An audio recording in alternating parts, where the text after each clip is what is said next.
my name is Oliver Chapman. This is Introduction to the IELTS format. This is my 20-part video online course, and I am here to talk to you about how the IELTS format is and what the test involves and the sort of things that it is able to test you on. I've noticed with a lot of students who are about intermediate level in English, maybe for example you're one of these people.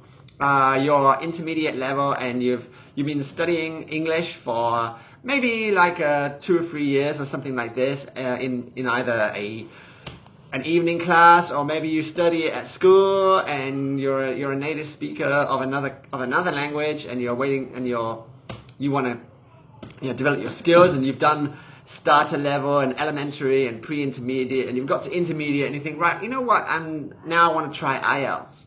So I'm here to tell you about, like, if you want to do IELTS, then you should start learning the format. In this course, I don't give you a whole bunch of vocabulary and grammar and a whole bunch of new English words to learn. This particular video course is just an introduction to the IELTS format. So what that means is that you will learn how the test is and what it involves.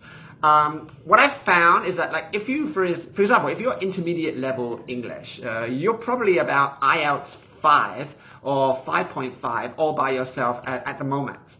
So if you took the test right now not knowing anything, you would probably end up getting 4.5 or 5 just because you don't know anything about the test. You know, if somebody gave you an IELTS test right now and said, right, here you are, all right, do that, and you would end up passing the test with like a 4.5, which is lower than your actual level of, say, 5 or 5.5, simply because you didn't know what you were doing and didn't know what you were expected to do. So what I've found is if I teach students the format, right, then what you find is that the student can increase their score by 0.5 just learning that, and not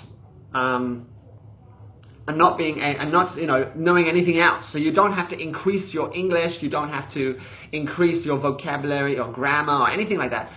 If you just learn the format and what sort of things they're looking for, then you are able to improve your score by 0.5 without even learning any more English. So that's what this course is about. This is about introducing you to the format without really teaching you a whole bunch more English, although there is some vocabulary and grammar in there. You will, in this course, you will mainly focus on introducing you to the whole format and what you're expected to do. And if you just practice the format, you can improve your score by 0.5 at least. And some people even increase it by 1 point. Just knowing that. So you could go from 5, which is your English skill, and then learn the format and go up to 5.5 or even 6. And if you're already at 5.5, well, then you could hit a 6 just knowing this extra stuff. So in this course, we're going to talk about IELTS format. I'm not going to give you a bunch of grammar and vocab, but what we're going to do is go over what the test can do. Now, in this introduction, this is lesson 1. This is just an overview of the IELTS test. What is IELTS? IELTS is IELTS. It means International English Language Testing System.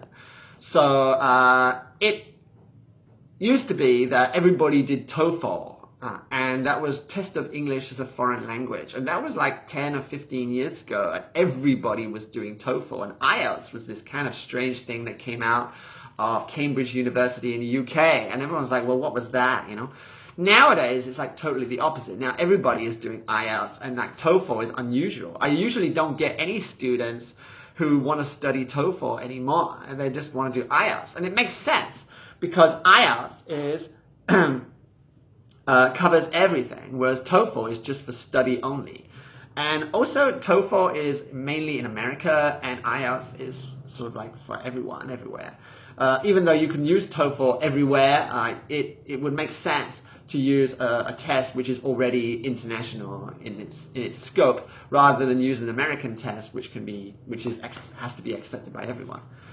So now, in this test then, it tests 4 skills, speaking, listening, reading, and writing. And grammar and vocab are not tested as a separate test, but they are included, especially in the reading test. There's a lot of vocabulary. And so your knowledge of grammar and vocab is tested indirectly by seeing if you can understand the words in a listening or reading task. Now, there are 2 types of IELTS. The general training IELTS and the academic IELTS. General training IELTS is for people who want to live and work in another country, but not study. So if you're planning to, move to an English-speaking country and you just want to work there or live there and you're not going to study, well then don't worry about academic IELTS. What's the point? Just get a general training IELTS and you can study that fine. And general training IELTS is obviously much easier. You don't have to learn a whole bunch of difficult, vocabulary for study. You can get by writing emails to your boss in a writing task. You can get much lower and easier reading articles and stuff like that. So it's much easier to do general training. Academic IELTS is much more serious and it's a higher level of vocabulary by far. It's for studying and working and living in another country that speaks English. And you will be required to be a much higher level. So it's debatable whether you should go to America or England or Canada or wherever with general training and just go there if your family lives there.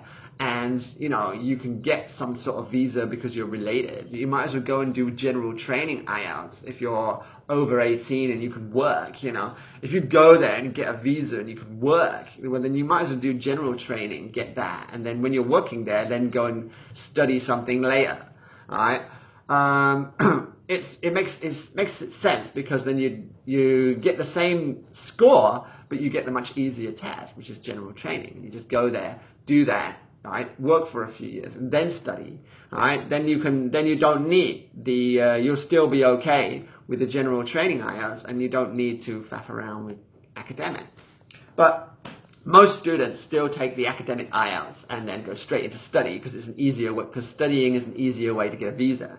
So it's up to you what you want to do, but don't forget that if you do have the option, you might as well think, well, I can do general training, go and live with my uncle in Los Angeles or whatever, and then live there for a bit, and then worry about study later. And because my general training IELTS hasn't run out yet, because you've got 2 years validity for the test before you need to do another one. Why not just do that, and then worry about getting a study course organized later.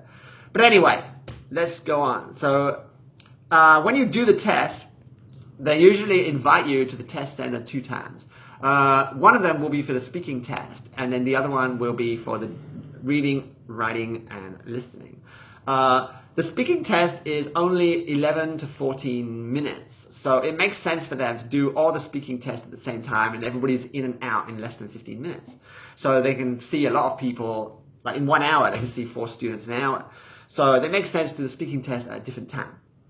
And then it also makes sense that listening, reading, and writing will be done on a different day because the reading test is 1 hour and writing test is 1 hour and the listening test is half an hour. So every test is 2.5 hours, which makes it easy to do 2 tests every morning and get a 5-hour session in, and get two sets of tests done with a whole class exam room of students all at one time.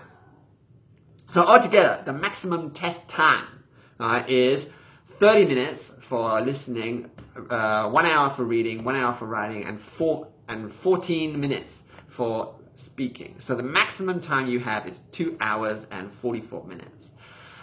In this course, you will receive a PDF download of which basically covers the main points just in note form, so that you can keep a copy that you can print out later, or you can just keep it on your computer. Anyway, so that's it. That's the first lesson of this this course. Welcome to the course, and I hope you really like it. Thanks very much. Have a great day.